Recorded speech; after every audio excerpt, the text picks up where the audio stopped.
Hello students, आइए आज हम लोग एनसीईआरटी के क्वेश्चंस करते हैं एटॉमिक स्ट्रक्चर के। तो जो पहला क्वेश्चन दिया हुआ है वो है calculate the number of electrons which will together weight 1 gram. Calculate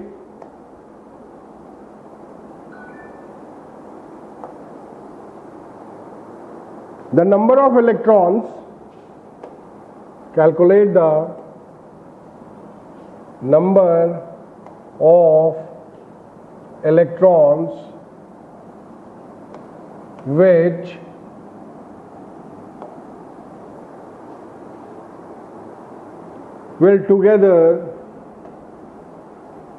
will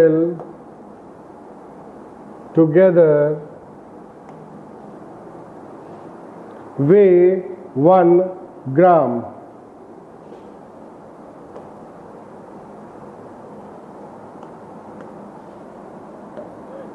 एक ग्राम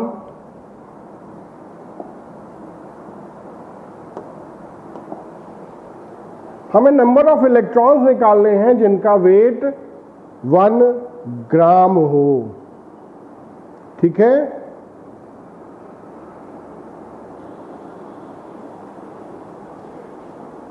वेट ऑफ एक इलेक्ट्रॉन कितना होता है,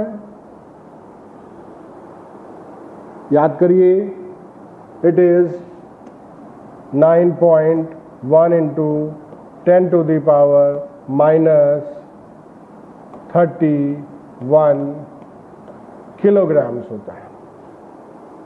ठीक है, एक इलेक्ट्रॉन का वेट इतना होता है।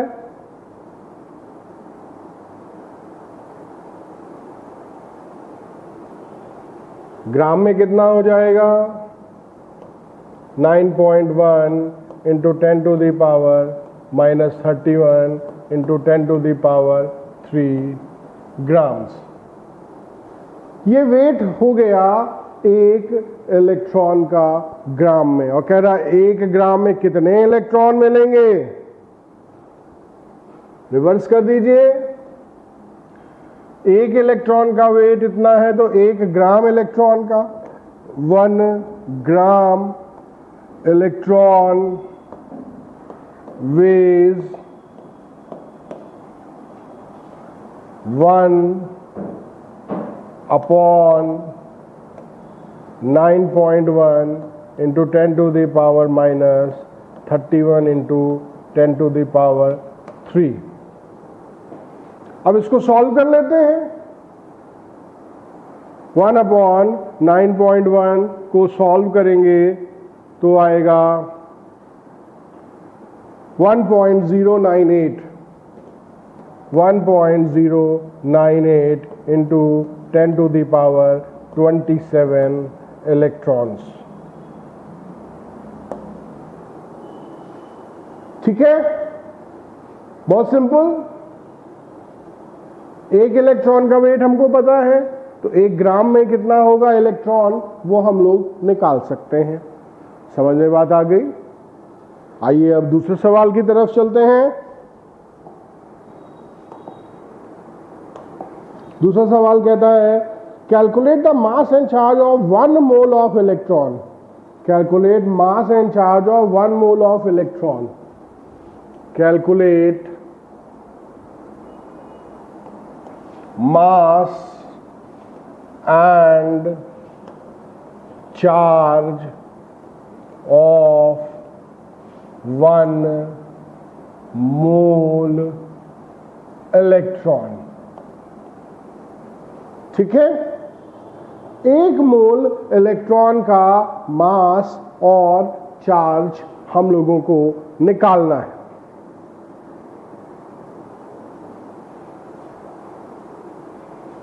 कितना होगा, कैसे निकालेंगे।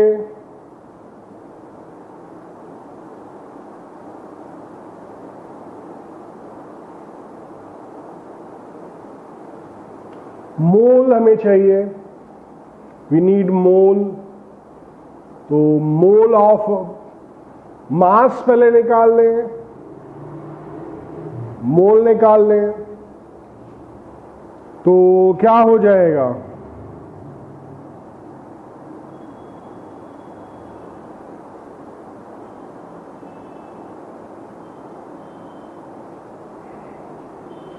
मास निकालना 1 मोल का, 1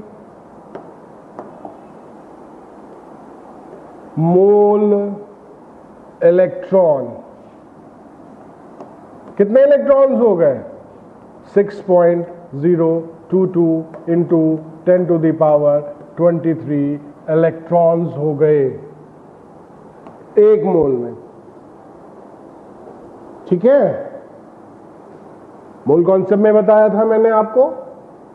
1 मोल इलेक्ट्रॉन 6.022 है और 1 इलेक्ट्रॉन का जो मास होता है वो होता है 9.1 into 10 to the power -31 kilograms. ठीक है, कोई कंफ्यूजन?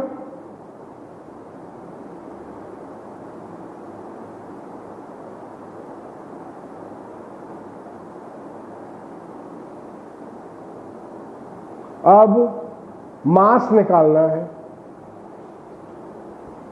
1 इलेक्ट्रॉन का मास इतना है, इतने इलेक्ट्रॉन हमारे पास हैं, तो मास ऑफ 1 मोल इलेक्ट्रॉन्स कितना हो जाएगा?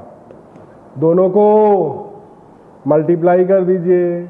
6.022 into 9.1 into 10 to the power 23 और 31, इतना किलोग्राम मास हो जाएगा।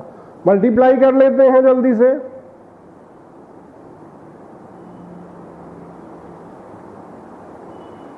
मल्टीप्लाई करने के बाद आता है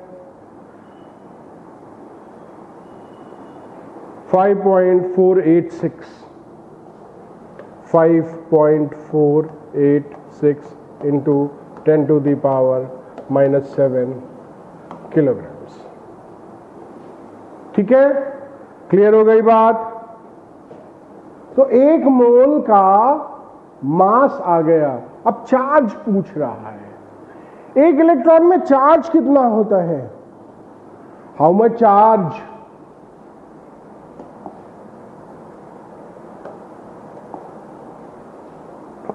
एक इलेक्ट्रॉन का जो चार्ज होता है वो होता है 1.6 into 10 to the power -19 coulombs. तो 1 मोल इलेक्ट्रॉन का चार्ज ऑन 1 मोल इलेक्ट्रॉन्स कितना हो जाएगा? मल्टीप्लाई कर दीजिए। 1 मोल में एवोगैड्रो नंबर होता है, मल्टीप्लाई कर दीजिए। जब मल्टीप्लाई करेंगे तो कितना आएगा?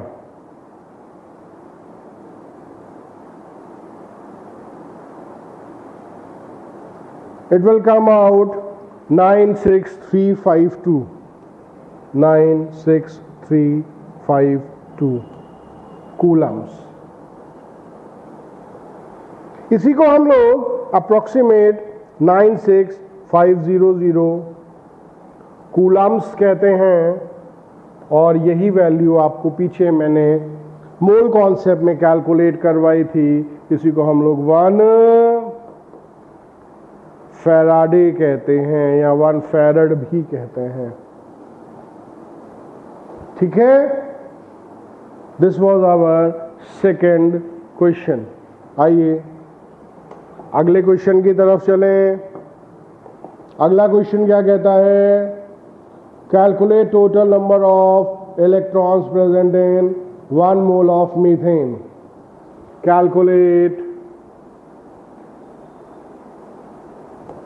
calculate total number of electrons, total number of electrons,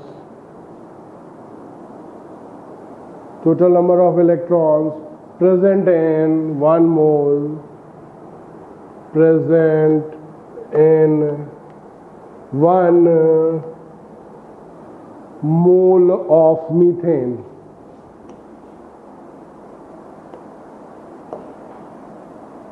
एक मोल मीथेन में कितने नंबर ऑफ इलेक्ट्रॉन्स होंगे?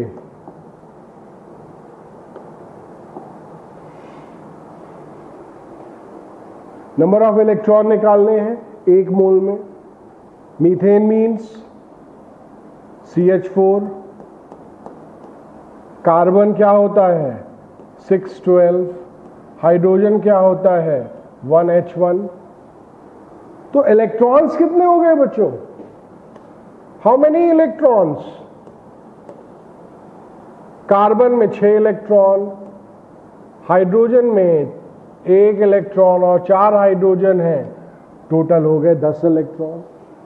टोटल हो गए 10 इलेक्ट्रॉन. एक मीथेन में 10 इलेक्ट्रॉन होते हैं. तो एक मोल में number of electrons in 1 mole methane. एक मोल का मतलब अवोगैड्रो नंबर. और इलेक्ट्रॉन कितने हैं? 10. तो टोटल कितना हो गया? 10 to the power 24 इलेक्ट्रॉन्स. ठीक है, मोल कॉन्सेप्ट का पार्ट बिल्कुल सिंपल, डायरेक्ट. अगला question,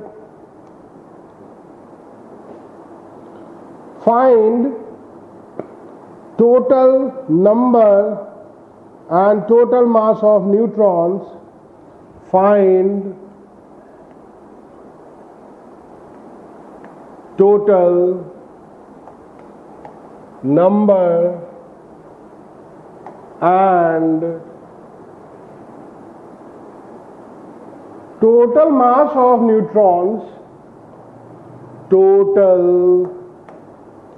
mass of neutrons in 7 milligram of C14, 7 milligram of C14.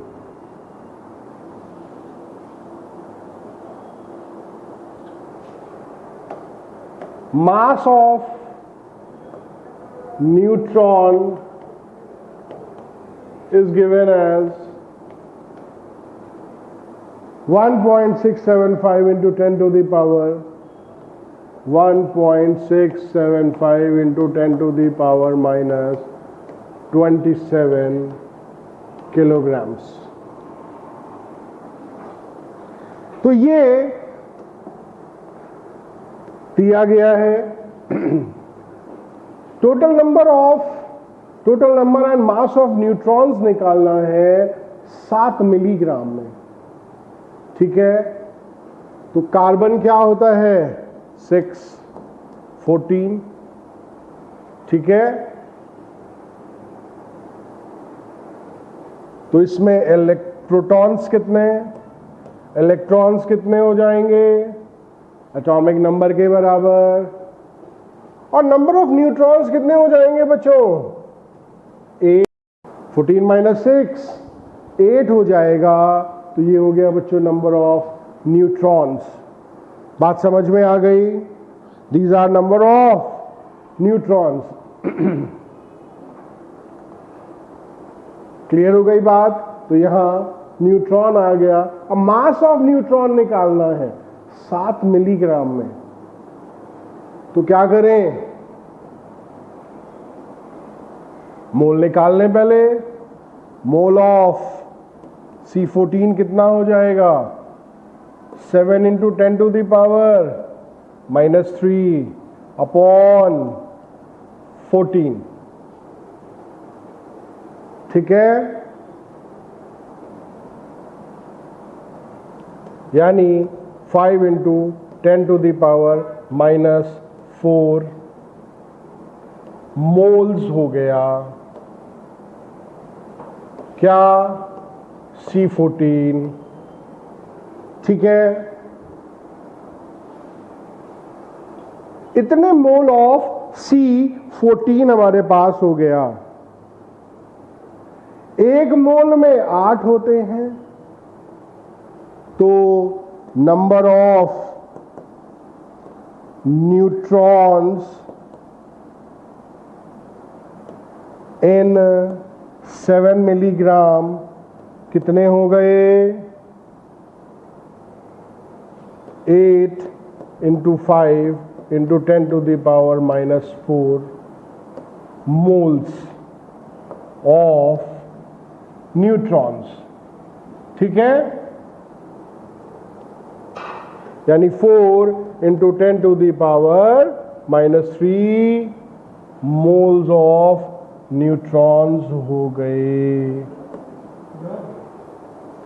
Neutrons मिल गए बच्चों हमको। अब क्या पूछ रहा है, नंबर पूछ रहा था, तो कितना हो जाएगा, एक मोल में कितना होता है, एवोगैड्रो नंबर के बराबर। तो नंबर ऑफ न्यूट्रॉन्स कितने हो गए, 4 इंटू 10⁻³ इंटू 6.022 इंटू 10⁻23। इतने बच्चों न्यूट्रॉन्स मिल जाएंगे हमको। अब इनको मल्टीप्लाई कर लीजिए, 8 8 24 इंटू 10⁻20 न्यूट्रॉन्स। तो इतने बच्चों हमारे न्यूट्रॉन्स आ गए। एक न्यूट्रॉन का मास हमको पता है 1.675 इंटू 10⁻⁻27 किलोग्राम्स। तो इतने न्यूट्रॉन का मास कितना हो जाएगा, दोनों को मल्टीप्लाई कर लीजिए। Now comes mass of neutrons, कितना हो जाएगा, 24.088 इंटू 10⁻20, 1.675 इंटू 10⁻⁻27 किलोग्राम्स। अब इसको मल्टीप्लाई कर लेते हैं, इसको मल्टीप्लाई कर लेते हैं जल्दी से।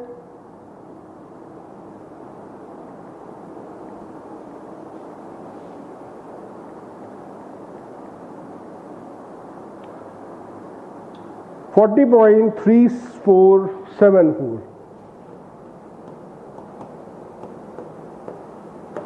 और पावर्स को एक साथ ले लेते हैं। दैट मीन्स 4.03474 इंटू 10⁻⁻7 किलोग्राम्स, ठीक है। तो ये मास ऑफ न्यूट्रॉन आ गया। अब पावर हो गया 40.347। हाँ, अब डेसिमल प्लीज इधर शिफ्ट हो गया।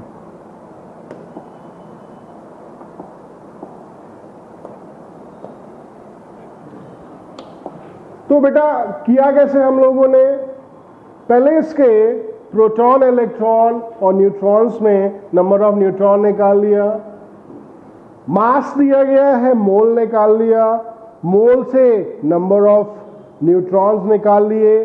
अब नंबर ऑफ न्यूट्रॉन में एक न्यूट्रॉन का हमको मास पता है, इससे हम क्या करें, मल्टीप्लाई कर लेते हैं और हमारा आंसर आ जाएगा, ठीक है। अब अगला सवाल क्या कहता है,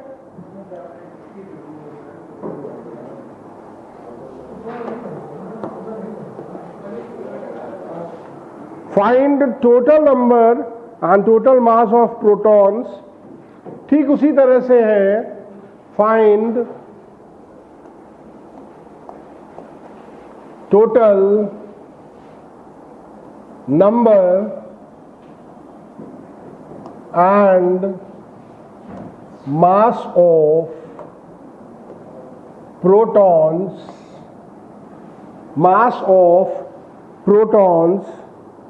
in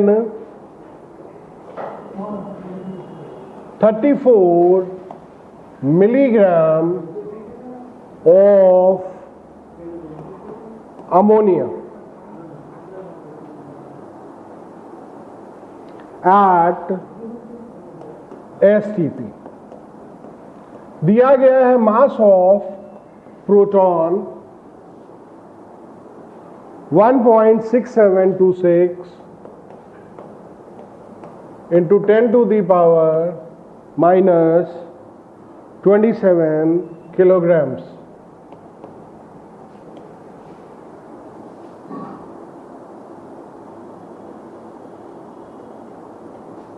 और कह रहा है will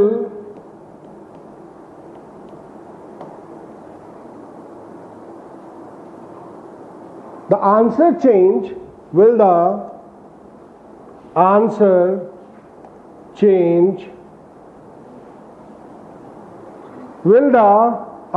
change if temperature and pressure are changed, if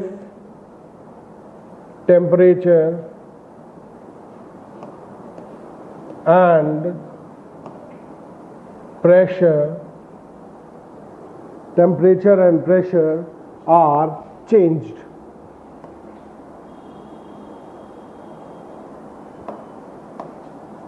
तो बेटा इस सवाल को कैसे करेंगे, जैसे पीछे किया था सवाल ठीक उसी तरह से ये सवाल भी है। यहां पर आपको ठीक उसी तरह से number of proton and mass of proton निकालना है। किसमें? अमोनिया में। नाइट्रोजन 714 यानी प्रोटॉन, इलेक्ट्रॉन, न्यूट्रॉन, यहां तीनों के तीनों 7 आएंगे। हाइड्रोजन की बात करें तो हाइड्रोजन में भी प्रोटॉन, इलेक्ट्रॉन 1 आएंगे। ठीक है। तो पहले टोटल नंबर ऑफ प्रोटॉन्स निकाल लें। तो अमोनिया में जब नंबर ऑफ प्रोटॉन्स निकालेंगे तो एक अमोनिया में कितने आ जाएंगे? 7 + 3, दैट मीन्स 10 प्रोटॉन्स हमको मिल जाएंगे। अब क्या कह रहा है? नंबर और मास निकालना है। तो नंबर निकालने के लिए क्या करेंगे? पहले अमोनिया के मोल्स निकाल लेंगे। तो मोल्स ऑफ अमोनिया कितने हो गए? मास इज गिवन 34 × 10⁻³ मिलीग्राम में है। तो इसको क्या करोगे बच्चों? ग्राम में कन्वर्ट कर लोगे। मोलर मास कितना होता है? 14 और 3 17। तो मोल आ गए अमोनिया के 2 × 10⁻³ मोल्स। एक में 10 होते हैं तो इतने में कितने होंगे? तो number of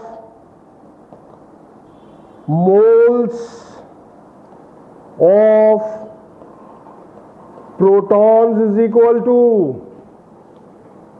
2 × 10। That means 2 × 10⁻⁻² protons हो गए मोल्स। अब क्या कह रहा है? नंबर निकालना है। एक मोल में कितने इलेक्ट्रॉन, प्रोटॉन या न्यूट्रॉन या कुछ भी होगा? It should be equal to Avogadro's number. इसका मतलब नंबर ऑफ प्रोटॉन्स कितने हो गए?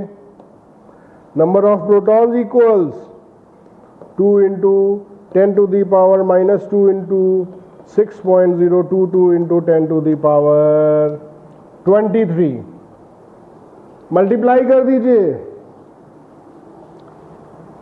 12.04 into 10 to the power 21 protons मिल जाएंगे।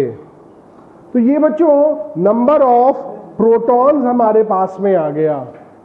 These are number of protons. ठीक है, क्लियर हो गई बात।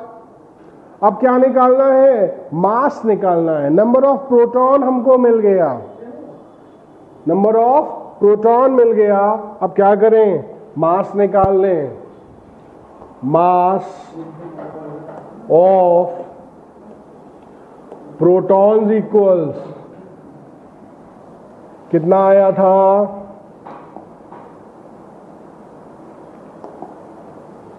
12.044 into 10 to the power 21 और मास 1.6726 into 10 to the power minus 27।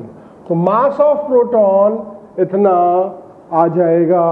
दोनों को क्या कर दें? मल्टीप्लाई कर दें। फिगर्स को एक साथ कर दें और पावर्स को एक साथ कर दें। ठीक है,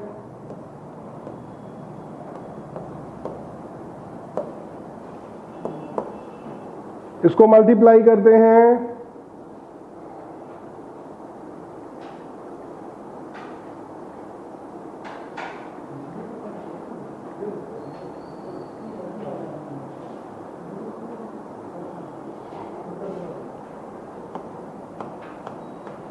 तो इतना बच्चों इसका मास आ जाता है। ठीक है, बात समझ में आ गई।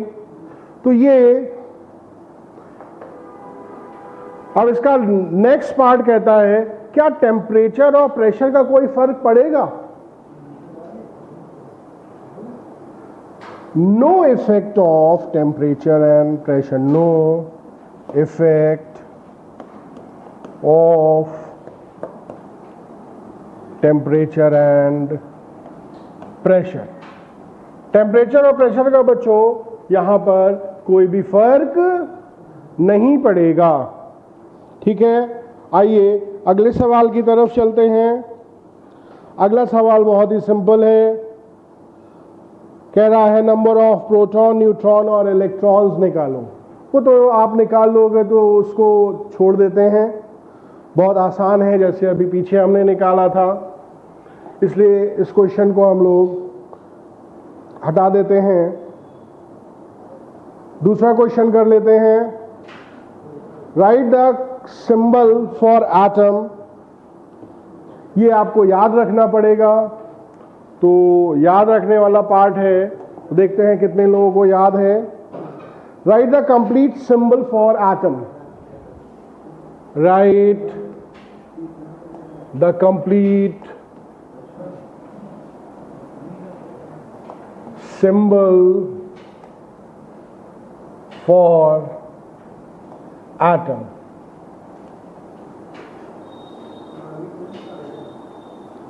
Whose A and Z are given as follows.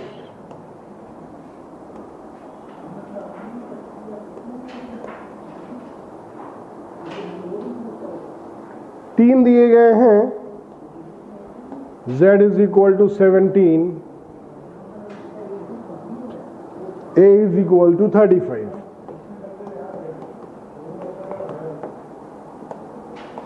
Z is equal to 92 to 33, 92 to 33। Z is equal to 4 and 9।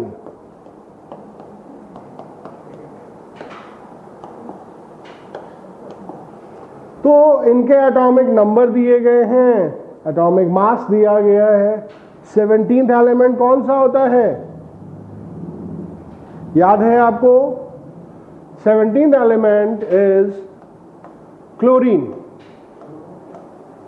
तो इसका रिप्रेजेंटेशन हो जाएगा 17, 35,